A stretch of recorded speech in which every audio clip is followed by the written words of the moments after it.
Again, every 10 updates in Reaper, I'll make a small video. This time, lucky for us, it's a small video because most of the updates, I don't feel they are really useful for most of us. There were a ton of fixes and some very specific adjustments of new actions and stuff like that. I'll run you down through some of the most important ones for me and some that, even though I probably won't be using, I'm pretty sure someone will find them useful. Straight from Mexico City, my name is Juanchis, and let's just jump into it. Remember that my action list, that's your best friend for finding pretty much anything you're looking for in Reaper, can always be opened with Shift plus question mark. And usually it lives down there for these kind of videos. So Reaper keeps on changing some stuff here and there. I do want to start with the one button that I think most people hate or most people found strange that it showed up all of a sudden. And this is a new toolbar that we have in Reaper. If I right click this and I customize the toolbar, you will see that this is called the Empty Track Control Panel Area Toolbar. And probably I will end up moving a couple of my actions from my main toolbar to there, or some stuff that I had on my custom menus to that toolbar. If you don't want to see this small F track icon, you can just remove all of that and leave it empty and it won't show up there. But I will get back to that specific area. I just wanted to open with that one because I know it's something that I've seen people on Facebook complain about. So let's talk first about the arrangement. Like now, I do suggest that you go and check under editing behavior, mouse modifiers, the edit cursor handle. This apparently has been switched in one of the updates to scrub audio. That means whenever you're clicking, it's going to play a sound. And if you don't like that, like just go back into this menu and turn it off, bring it back to no action. So this doesn't make you scrub across audio. There will be a whole section on the media browser because there are a couple of options, but I'm just going to upload a couple of media items. I often wondered about how could I color differently the media items so I could better separate different things maybe on the same track. So I honestly didn't know this could be done.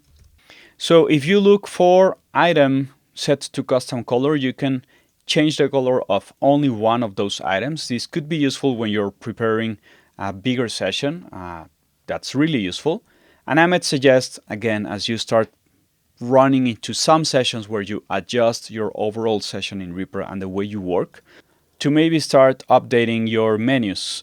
For example, I think changing the custom color of an item is something that I need more than enough. So even though this is not part of the update, I'll just do it once because this is something that you can repeat across all of the video. And I will just look for media item context. And I know that I am in the same menu because I see that my first option is item auto reposition items in free item positioning method, positioning mode.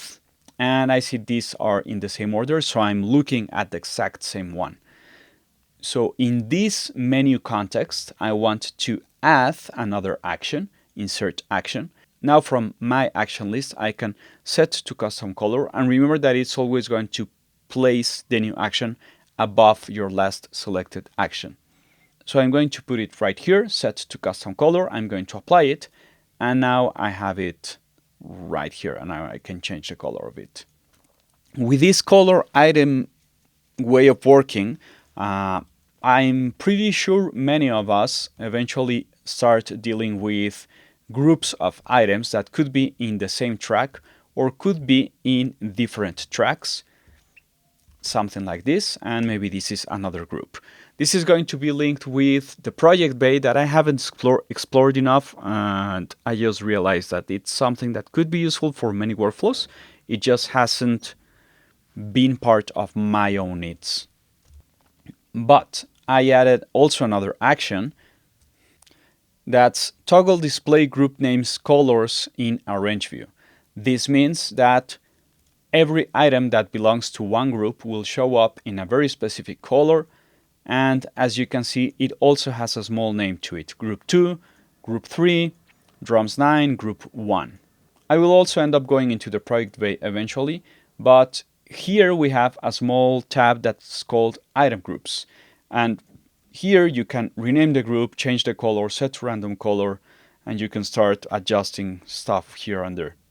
This project looks really useful. Probably it's best for some larger projects, maybe for post-production, people that are dealing with movies or sound for movies or sound for documentaries, probably even podcasting or stuff like that.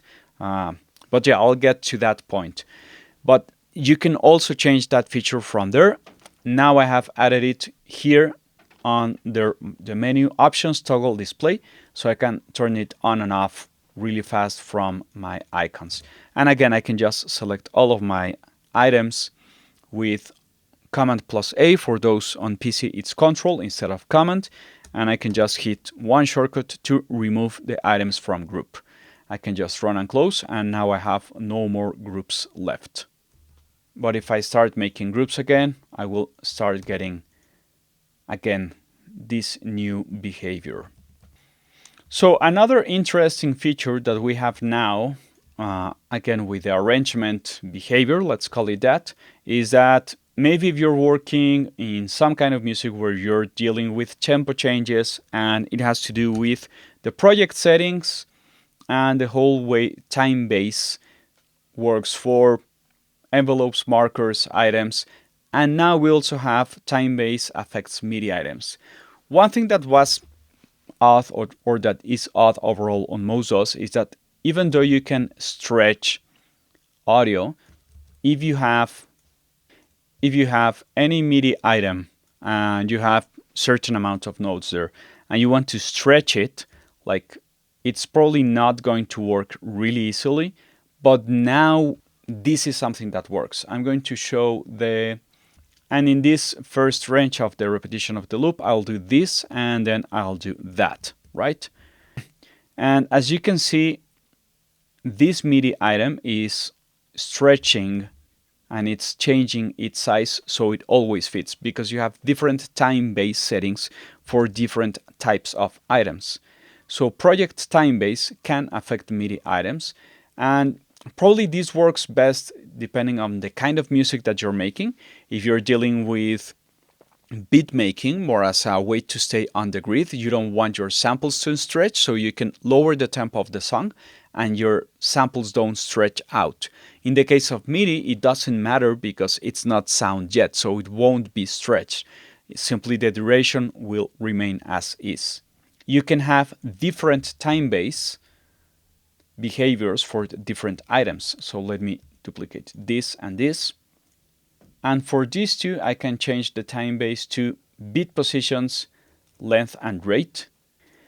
And now I also added a small adjustment under appearance and media items, media item buttons, to show if the item Timebase has been overridden for the track or media item. That way I can know if it's behaving on a different way than I would expect from my usual projects. And I'm going to take advantage of the grouping so I can just change all of them really easily. So I'm going to make the first ones time. And so we don't forget, I'm going to add a take marker. Remember that you can look for that in the action list as well. So I'm naming every single one of them so we don't forget. The next one is going to be beats, position, time. I'm going to name it just like B.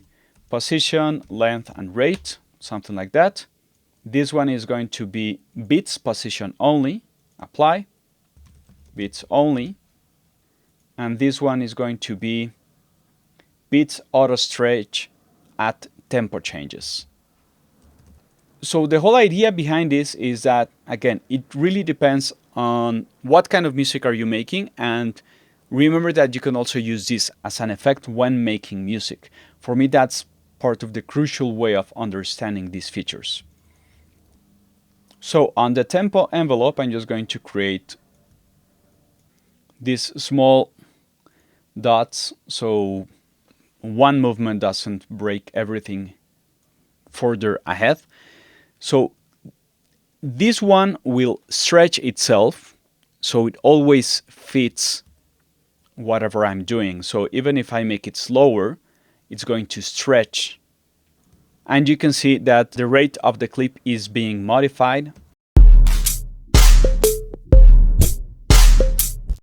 That could be part of the effect, but I would like to suggest as well to think about how you're combining not only the adjustment of the stretch, but what kind of stretch mode you're using. So maybe for something like drums, I want to use something like the RIA, and I'm going to use the transient optimized.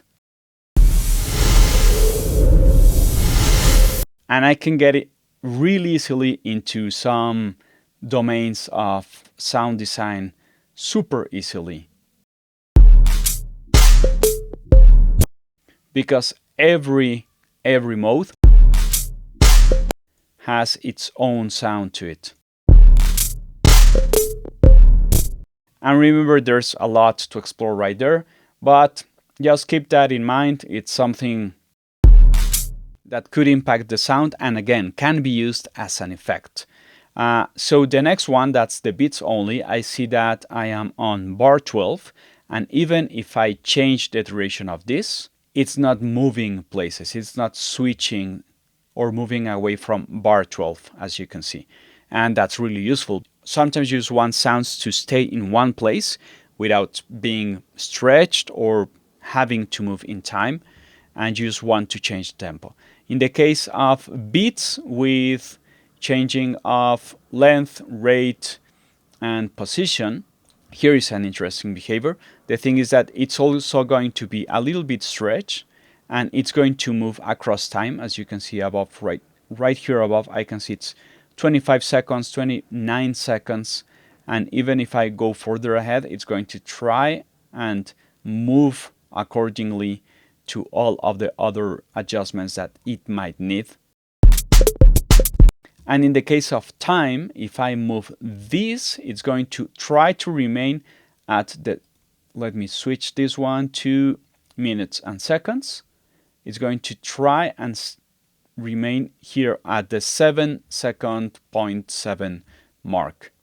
See, even though if the bars don't match anymore, now I can see that's my bar 2, but it doesn't matter. Here I'm always looking at my second 7 of my session.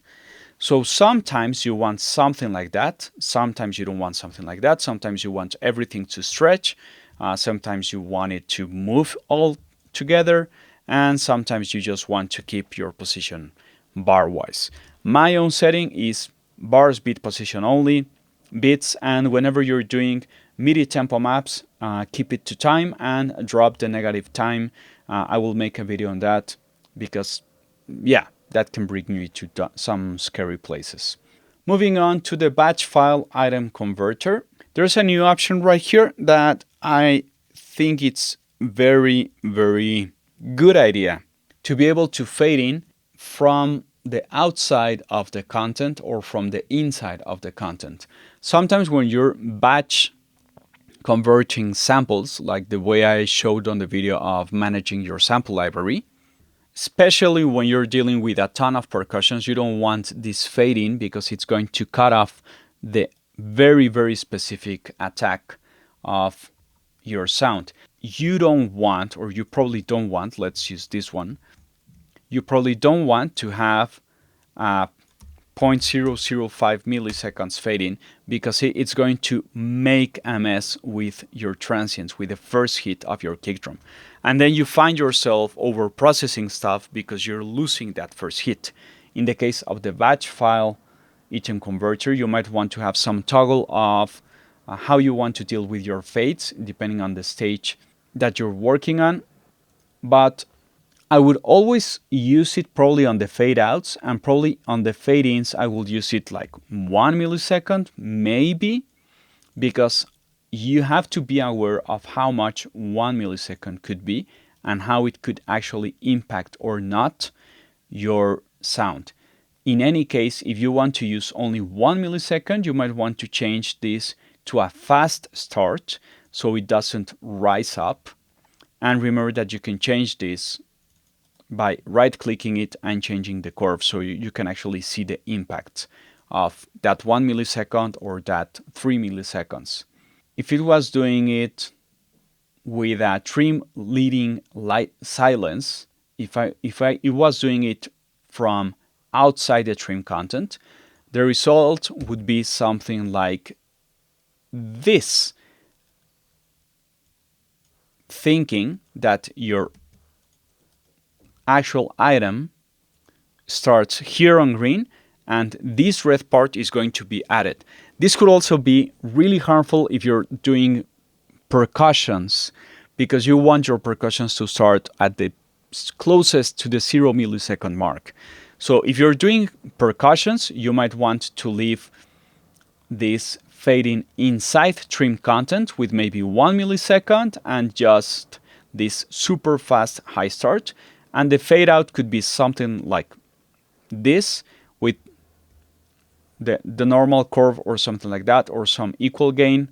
It could be linear, but let me show you that if I add 15 milliseconds at the end on a straight line, it's probably not too much and it's not so invasive on my sample. So something like that, it makes a lot more sense when you're dealing with percussion samples.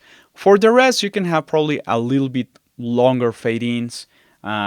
Just remember that if you're giving yourself too many milliseconds as an entry point, this could affect musically the subdivision you're working in. Probably not in the 3 millisecond mark or 4 millisecond mark, but once you're getting closer to the 32 note, you're getting closer to 70 milliseconds. So try to stay under 10. That's probably more than enough. Probably under 15 for fade outs, under 10 or 5 for the fade ins. And you probably don't need to add silence before it when going into the sample. And if you want to add silence after the sample, like then you have no issue whatsoever, because that's digital silence.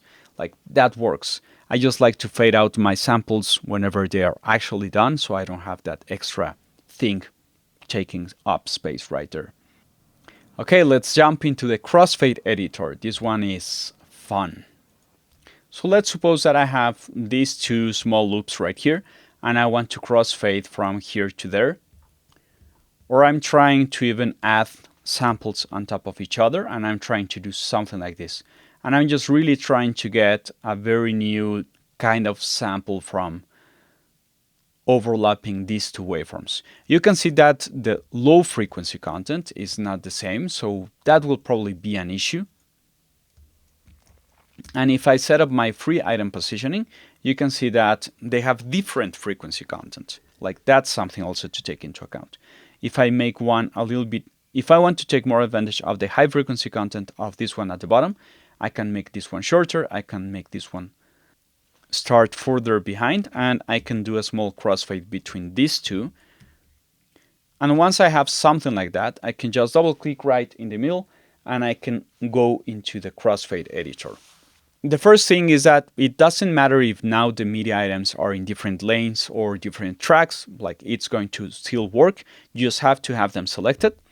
Then if the auto center is disabled, I like having my continuous auto center, because that way whenever I'm moving stuff, like I can always see how things are moving around. Like I like having the auto center on, and I like having it continuous. Otherwise, it looks something like this.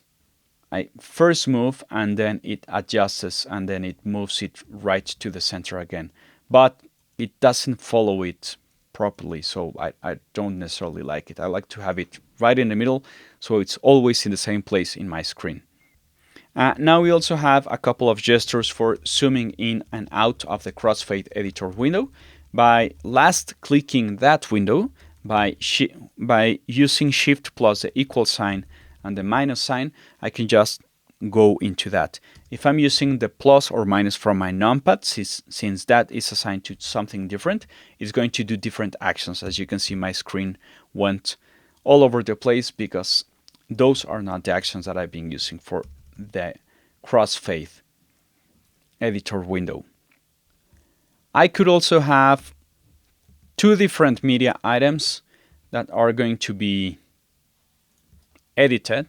And if I have both of them selected and I edit one, it's going to edit both, as you can see on the right of my screen. Like I can just edit one and it's going to edit both of them. I'm not sure how useful that one is. Like I would probably end up doing one, then moving to the next one using these small shortcuts or using my keyboard shortcuts, moving across tracks or like doing whatever is needed. And there are new actions to load your default presets. I probably won't be using my keyboard here, but I know many people will. So now it's there. Remember to go into the action list and just set up on the Crossfade Editor section your shortcuts that you might want to add. I could probably end up using something like Alt-1, Alt-2, something like that. And now I can just use them properly. Because it's a new window, you can keep on reusing numbers of stuff that you're already using. It's useful. I don't know. Probably I won't be using that from the keyboard. Also, in the editing side of stuff, now whenever you're doing fades, you can right click and add a low pass fade. You have this green line right here, and that's the curve of the low pass fade that you have. So let me make it super sharp. Let me turn it off first and make it all the way. And it's just what it says. It's just a low pass that follows the fade out or the fade in.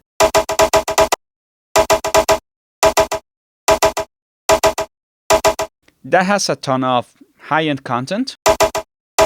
So whenever I turn it on,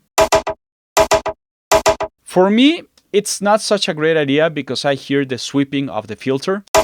I don't like it so much, even if it's not as hard, because if I do it like this, I can really listen to the filter moving. I don't like it. Like, that's not something I'm going to use. Maybe someone will. Now it's there. Take advantage of it if it fits your workflow. Let me make 3 copies of this. And now whenever we are normalizing our media items, for me this is part of the editing mindset, I can adjust my mono media to an additional -3 dB because of, remember that whenever you're doubling the power, you have this +3 dB or +6 dB whenever you have coherent signals. Like that's audio engineering jargon that's not necessarily basic right now. And I'm just going to make it with it on and without it on. And now I have 3 versions of this, with this option on, with this option off, with the adjust mono media off, and with the adjust mono media on again. The difference is that this source is mono and this source is stereo. Whenever you have stereo sources, it's not going to affect them in any way. But whenever you have mono sources, it's going to bring them down a little bit if you're using it. I don't like having those extra steps to think about, so I just like for stuff to move up or down as I'm thinking according to any sort of gain structure or whatever kind of big movement I'm trying to do. But now it's there as well. So now on the phase alignment section, we can have many references as an option. So for example, I can use my overheads, both of my overheads, by holding Shift and left clicking right here on the reference align. Now I can use that as a reference, and it's going to still do some minor adjustments, but I can have different references now. That's useful. Also, one interesting new thing to see right here is that you can adjust each item separately, you can adjust each track separately, or you can adjust all items together. Let's look a little bit deeper into this. So if I'm phase aligning each item separately, it's going to look from this to this to this to this to this vertically, right? Like it's going to look for that specific option. I'm going to use as a reference my kick out, and it's going to try and move them in that relation.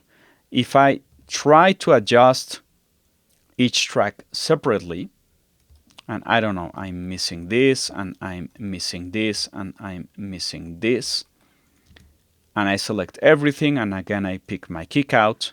See, like it's going to try and move all of my tracks, even though if they have some small gap from one to another, and it's not moving this hit into this hit. If I did it the other way around, since this doesn't have a reference right above, it's not going to move it. But if I adjust all items together, it's best to have longer or much more grouped contexts, so it actually moves them all together.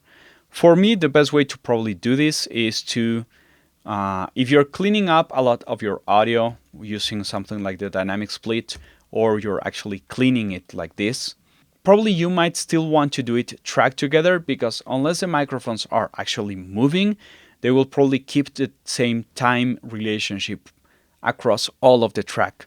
I'm not really sure if I would take much advantage of doing them separately. Like, it's there. If you use it, use it. If you don't want to use it, don't use it. As everything in this channel, like, just take whatever you're actually taking advantage of. And if you're taking advantage of a couple of things, I'd really appreciate if you go down below to the Buy Me a Coffee link, or subscribe to the channel and hit the notification bell so we can keep on growing this Reaper community. Or go look for the Discord link down below as well. Between the editing and envelopes domain, I'm going to show here the tempo envelope. There's an interesting option right here. So I'm going to do a little bit of like odd shapes here and there. And honestly, what I'm worried only is that I want to make this section and show you how the ripple editing now works in that regard. If you are using the ripple editing across all tracks, I have it on my toolbar up there. Whenever I cut this, it's going to move everything across, right? Like it's going to cut it completely. And it's affecting all of my tempo map, something that, as far as I remember, it didn't happen. So you have to be a little bit careful when you're cutting stuff with ripple editing and still handling some tempo mapping.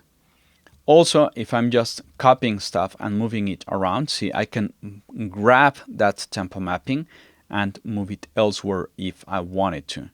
The same as whenever I'm duplicating regions, I can just drag it and take it wherever I want or wherever I need. More or less, that's the idea.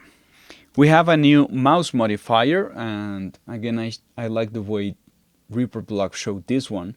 On the editing behavior, mouse modifier, envelope point, I'm going to use the same shortcut that he is. I'm going to use my option to delete my envelope point. That means that whenever I'm holding option and I'm selecting a point, a specific point, you can see that my mouse turns into a small cross. I can just drag and delete all of the extra points right there.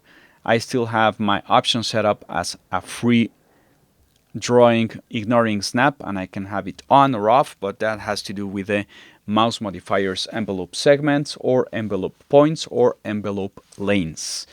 Just go into that and make it work the way you like it best.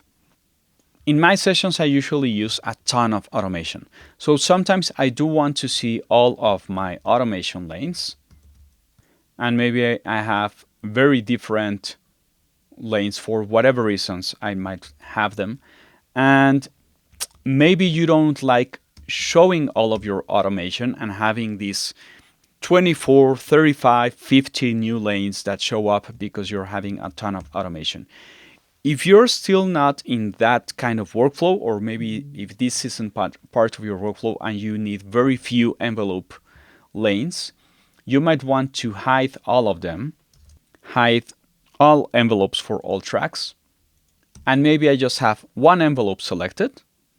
And maybe you want to use this new track hide envelope, display next envelope on same track cycle. I think it's something sort of useful. Sometimes you don't want to have all of the envelope shown. Sometimes you do.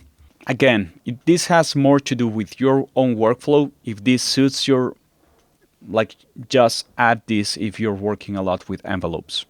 And in that same regard, and my last point on the envelopes is that remember that we have item envelopes. So maybe I want to use pitch or volume or whatever. So now I can take advantage of razor edits as a way of locking how I'm taking advantage of these envelopes, because they were hard to draw by just using like this freehand use. Yeah, it's fine, but like I like using my razor edits. So yeah, probably that's best for me. I hope that you like that one as well.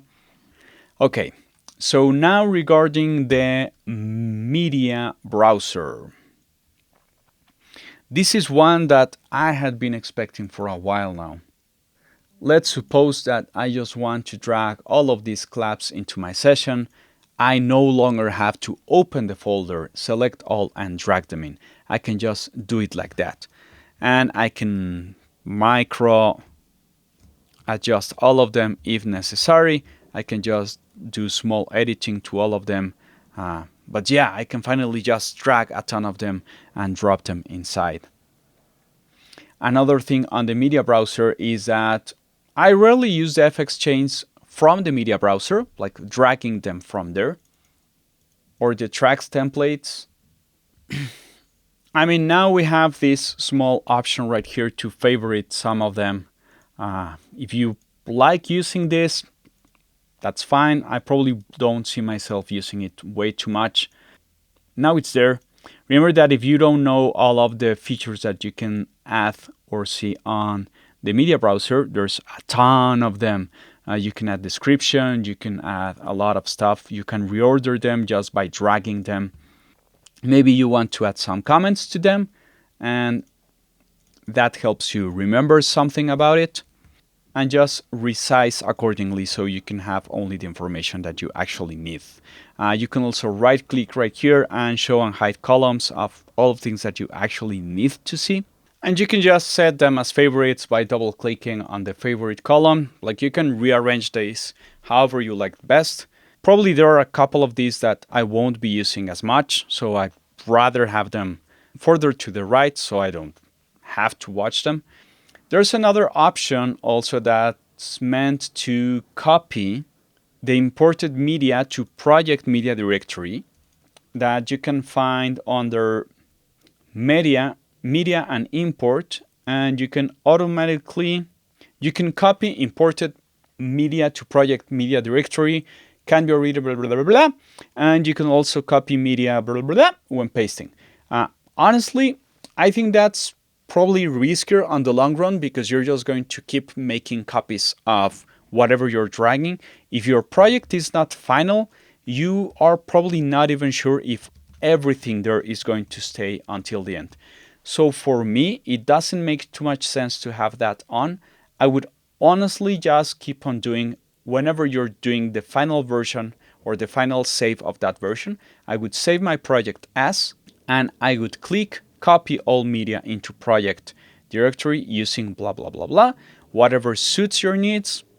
Other than that, I wouldn't start generating copies of huge libraries whenever you're just looking into samples, trying to figure out if that fits your workflow. This can also be changed on the project bay, if I remember correctly. I will go into view and I will go into the project bay. Remember, as I said, under the media items tab, let me go down here, I can activate under the options to copy the project directory when importing to current project bay. But again, I won't be having that on because it's probably going to end up creating a ton of hard drive space that I don't need to be using. Moving into navigation, probably my new best friend that I have really made my peace with it is the big clock. There's an option, remember, on the action list that you can look for the big clock, and that's the one that I'm opening. And the beauty of this one is that sometimes if you have this small extra space on your screen or these narrow screens at the bottom of your main screen, you might want to have this information outside. You can hit these small dots. I have talked about this one on previous updates, and we end up using again this wildcard method that Reaper uses a lot, and I like it. For example, my number 6 display could be something like hi. And whenever I hit show, it's going to display hi. and this is 6, right? 6. Oh, well, this is 5 apparently. But the wildcards, what lets us show is that I can take information from my project and call this the name of the project or whatever I need. And I could have my bars up here with the project post format, and maybe I don't need the time. If I want to check it, I can turn it on.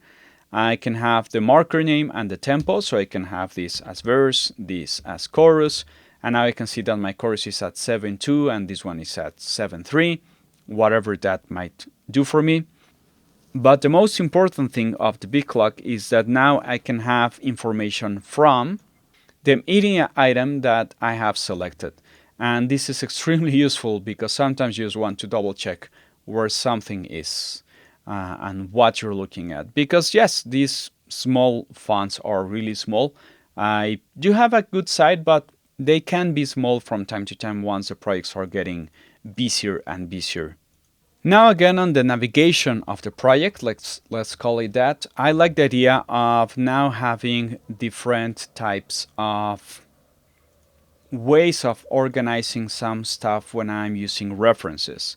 So for example, sometimes I'm using something like a kick drum for a reference of something, and I'm trying to move into my bass channel, and I want to edit them together without having to remove the routing, because in the middle of this I might have my snare, I might have my overheads, and I might have something else. And these two are far apart enough for me to suffer a little bit when I'm trying to edit from here to here. So now we have this beautiful action that I really like, is that I also set it up on that menu. I can pin this track to the top range of the menu, and you can see this small track spacer sort of thing, and I can make my track smaller or larger. And now whenever I zoom this, it's going to be right below that one because it's going to be pinned. That's the new way of looking for those options on your action list. You can pin tracks. You can do a lot of things with pinning tracks. You can unpin them, pin different tracks as well. So I could pin also this one. They can obey or disobey. I can have them linked to my zoom of my vertical track control panel. That can be done from my preferences, and that's on the zoom scroll. I think it's this one. Yeah. Disable mouse wheel vertical zoom for tracks that are pinned in the range view. So if I have this off and I use my scroll, I can modify them and I can readjust all of my project just as I have always done. But this extra space, I really like it. Like, very few times I think I would be using something like this, but it's definitely going to be a time saver for whenever I'm actually using it. I might suggest that you might want to add a couple of those buttons down here on the track control panel empty area, something like that, on the empty track control panel area toolbar. So now I added another button that's called unpin all, and this is overriding. It's called override. Yeah, override unpin all pinned tracks in track control panel. That way I can just pin them or unpin them really fast. And you might also want to have something like the pin button down here because it might be useful, and unpin all down there. Like, you don't want to get way too much information on the screen because it might get messy, but maybe a couple of really small shortcuts could be useful down there. You can also pin the master track, and we have actions to unpin everything but the master track. Probably that's really useful whenever you're doing some tempo mapping, and I have a video on different strategies on how to do tempo mapping. If you're trying to use your stretch markers and move that into the tempo map, you might want to have up here your tempo envelope. I have this one pinned up top, and it might be easier to work something like this. For me, it simply sounds useful. I like the idea. Okay, so now the Screensets, and I have some other videos on this, is a really nice update because now on the track views, I can have different combinations of track spacers, pinned tracks, unpinned tracks, and I can save this as number 2. Now I can change from one to the other, and it's going to also recover those pinned versions of it. For me, probably this is extremely useful, especially when editing huge amounts of tracks. I use Screensets mainly for that kind of organizing huge projects, and maybe for just narrowing down my visual concentration to small packs of tracks when I'm mixing. But I have some stuff already set down, and I'm using one track view for only my rhythm section, another one for my harmony section, another for vocals, so I don't have to navigate extremely large projects whenever I don't need to. We're getting close, I promise. Another option that I really like now is that I was hoping for this for a while now. Now you can use a move track up and move track down, move tracks up and move tracks down, and I'm going to use, in my case, Control, so I can just reorder my session whenever I need to instead of always having to drag. When I'm dealing with the mixer and I have a ton of tracks, probably it's easier for me to just do something like this. But if I want to move only one track, I can also move it from my keyboard by changing the order of them. And I have another shortcut for changing the fader of it. And I'm using the notch volume for selected track up. And that notch is 1 dB at a time, so that's perfect for doing micro adjustments, navigating across tracks, changing and reordering stuff whenever you need it. Like, that's super, super fast. And another one that I was kind of hoping for is to move grid. I changed the move cursor left to grid division to the new ones left by grid division. Left by grid division means that if my grid is set up at quarter notes, I'm going to be moving my cursor by quarter notes. Even if I have my snap on or off, my grid on or off, I'm going to be moving in quarter notes. This is extremely useful when you're trying to do quarter note movements or very specific time movements within a bar, instead of just moving your cursor to the next grid division. It's going to be fixed to the grid itself. Sometimes I want to move in specific subdivisions, and this is extremely useful. This will be the new way I will be navigating my projects. Really small detail on the RIA X comp is that, and also on the RIA-Q, is that now these faders respond to your mouse wheel. And I love this. I really like the idea of using my mouse wheel to adjust some small things on plugins. So I'm happy that's there. On the project side of stuff, now we have the duplicate project in new tab. This is going to create a copy. It's going to save your actual version, and it is going to create a new copy with a new name that's going to be increased by the file name size that we usually use here on General, Preferences General, Auto Increment File Name Format. And you can have wildcards as well here. You can use stuff, whatever. But it's a way of duplicating. I will probably still be using Save Project As, or just use the file, save as, make a new project, and load the other one, and like start doing stuff like that. Probably when I'm working in a new version of the project, I don't want the old version open. So if I don't need it, I won't be using it. I won't be using that one. If you like it, use it. I really like that finally we can clean up this massive list of the recent projects that sometimes got way too big. Under Preferences, under General, Recent Projects List Display, now we have this option to remove all projects from or remove missing projects from recent list, or clear all of the recent list. Honestly, I'm keeping my list to a maximum of 15. Like, that's more than enough. I'm rarely going to be working on more than 15 projects at the same time. It's going to be crazy. So I doubt I will need something bigger than that. And 2 more small sections to go through.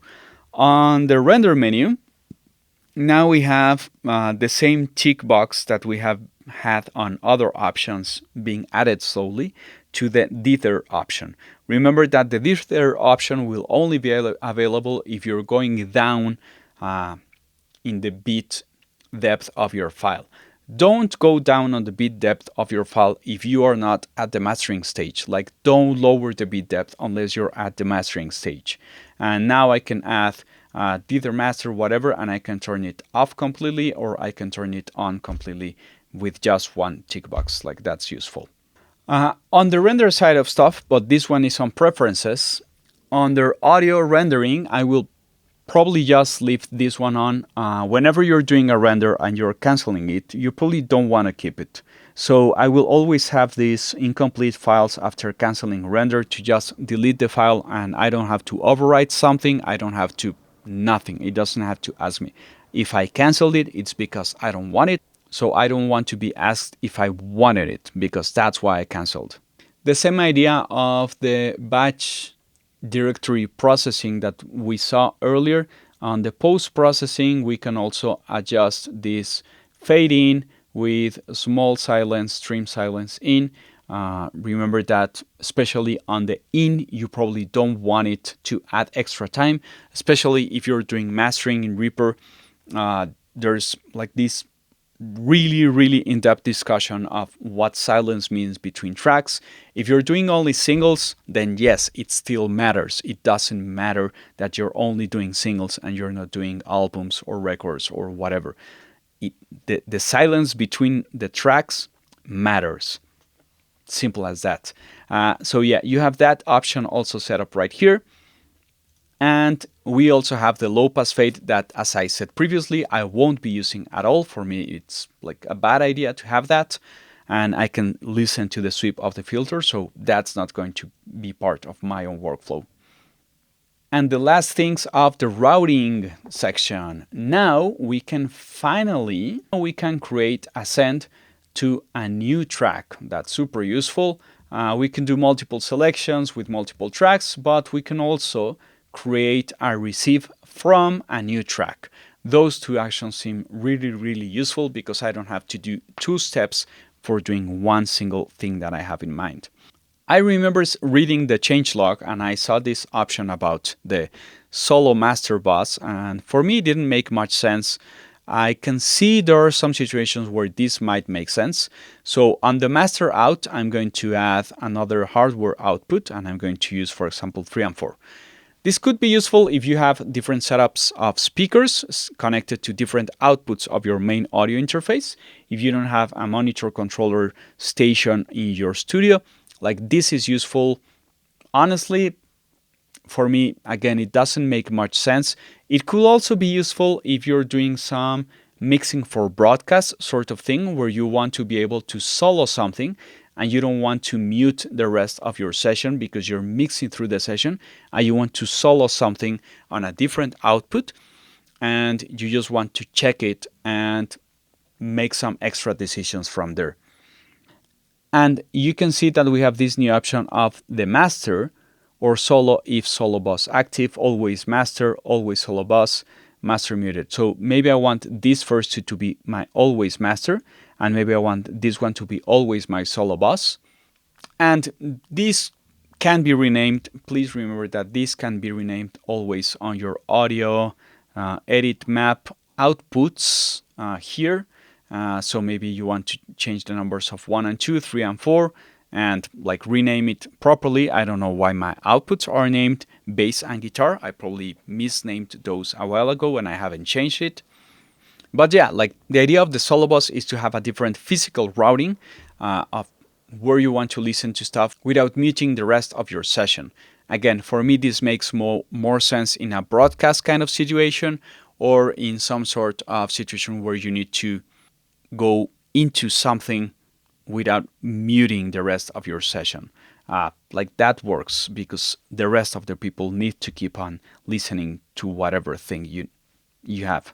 This could also work with an extension of headphones that can run from the back of your audio interface and it lands on your desktop, and maybe that's 7 and 8 from your audio interface, and you have your main speakers and you have like your headphones or small in-ears to just check something really fast, and you can just mute it and unmute it, and that's not adding any extra volume or level in the room that you're working. Something like that could be useful. I don't know. or also for driving some sort of talkback into another room. That's the other situation where I think that could be useful. Those are a ton of updates, and I think they were less than the last 10 versions, but I hope this is useful for you. Remember to check the rest of my videos. I have last week's video was about spectral editing vocals in Reaper, and I have a ton of deep workflow stuff. So just go check it out. If you like this kind of video and enjoy this type of content, I appreciate if you go down to the Buy Me a Coffee link, hit that notification bell, subscribe to this channel, share it. Feel free to tag me on Facebook, social media, or whatever that you can find down below. Without anything else to add or to say, because this has been a really long video straight from Mexico City, my name is Juanchis, and thanks for listening.